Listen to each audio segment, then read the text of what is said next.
Өсіңіз, жетіліңіз, тасқындаңыз, бірақ та биікпін деп асқынбаңыз.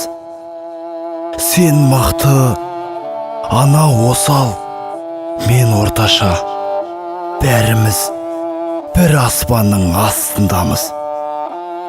Сіздің ой біздің оймен бірікпейді, шайқаңыз осы өмірді жүріп мейлі. Ойлаңыз, арзан атақ, сасық арыз, сіз өлгенде қайтадан